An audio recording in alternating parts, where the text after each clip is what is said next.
बहुत समय पहले की बात है। एक जादुई राजकुमारी के राज्य में रंग बिरंगे फूलों और चमकते हुए नदियों से भरी एक जादुई बगिया थी। यह बगिया साधारण नहीं थी। इसमें गाने वाले फूल, नाचते हुए पेड़ और बोलने वाले जानवर रहते थे। लेकिन कोई भी इसे देख नहीं पाया था, क्योंकि इसे एक डरपोक पर दयालु लोमड़ी नाम के फिन ने सुरक्षा दी थी। फिन की सुनहरी फर थी जो चांदनी में चमकती थी, और वह जितना याद रख सकता था उतना समय उस जादुई बगिया में रह रहा था।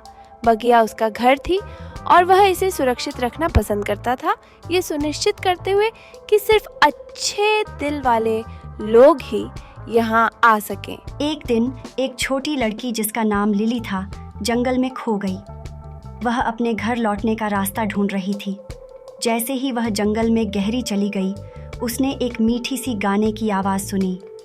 होकर उसने आवाज़ का पीछा किया और जल्दी ही जादुई बगिया के पास पहुंच गई। फूल गाने के लिए झूम रहे थे और पेड़ एक दूसरे के साथ फुसफुसाते हुए बात कर रहे थे। लिली का दिल खुशी से भर गया। उसने कभी कुछ ऐसा नहीं देखा था। लेकिन जैसे ही वह बगिया के करीब बढ़ी, फिन एक झाड़ी के पीछे से बाहर आया। उसकी चमकदार आंखें उसे गौर से देख रही थीं। तुम कौन हो और यहाँ क्यों आई हो? फिन ने हल्की पर मजबूत आवाज़ में पूछा। मैं लिली हूँ, उसने मुस्कुराते हुए कहा। मैं रास्ता भटक गई थी और इस खूबसूरत संगीत का पीछा कर रही थी। यहाँ बहुत सुंदर है। मैं वादा करती हूँ कि मैं कोई नुकसान नहीं करूँगी। फिन ने उसे ध्यान से देखा। वह हमेशा बगिया की रक्षा करता था, लेकिन लिली की दयालुता में कुछ ऐसा था जिसने उसे महसूस कराया कि वह सुरक्षित है। उसने सिर झुकाया। ठीक है लिली, लेकिन तुम्हें एक वादा करना होगा, फिन ने कहा। कभी भी जादुई फूलों को मत तोड़ना। वे सिर्फ सुंदर नहीं हैं, वे राज्य के सारे रहस्यों को अपने भीतर समेटे हुए हैं। अगर इन्हें नुकसान हुआ तो जादू खत्म हो जाएगा। लिली ने वादा किया और फिर फिन ने उसे बगिया के अंदर घुमाया, जहां उसने उसे सबकी अद्भुत बातें दिखाईं। वे गाने वाले ट्यूलिप, नाचते हुए डेज़ी और चमकते हुए फव्वारों के पास से होकर गुजरे। जैसे जैसे वे चलते गए, फिन ने बगिया के इतिहास की कहानियाँ साझा की और लिली ने अपनी साहसिक कहानियाँ बताईं। सूरज ढलने लगा।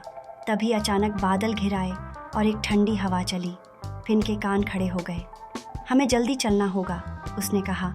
जादू खतरे में है। वे बगिया के बीचों बीच पहुँचे, जहाँ एक विशाल पेड़ खड़ा था, जिसकी शाखाओं में सुनहरे फल लदे थे। ये पेड़ बगिया के सारे जादू का स्रोत था, लेकिन अब उसकी पत्तियाँ मुरझा गई थीं और हवा में उदासी का एहसास था। तभी एक दुष्ट जादूगरनी मालिना उस पेड़ के पीछे से प्रकट हुई।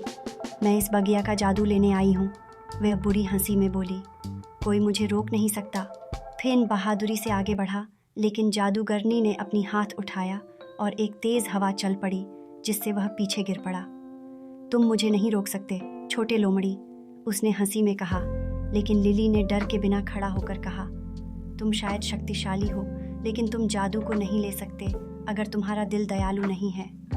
मालिना हंसी, लेकिन लिली की बातों को सुनकर कुछ अजीब सा महसूस हुआ। उसे पहली बार अपने दिल में एक कोमलता महसूस हुई। उसने जादुई बगिया को देखा, उसकी सुंदरता को महसूस किया और उसने जादू की असली ताकत को समझा।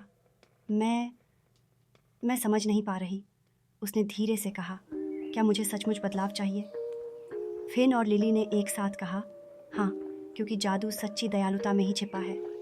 मालिना का दिल पिघलने लगा और उसने बगिया का जादू छोड़ने का फैसला किया।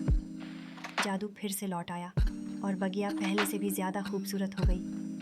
फिन, लिली और मालिना ने मिलकर बगिया की सुरक्षा की और यह सुनिश्चित किया कि सब कुछ शांति से रहे।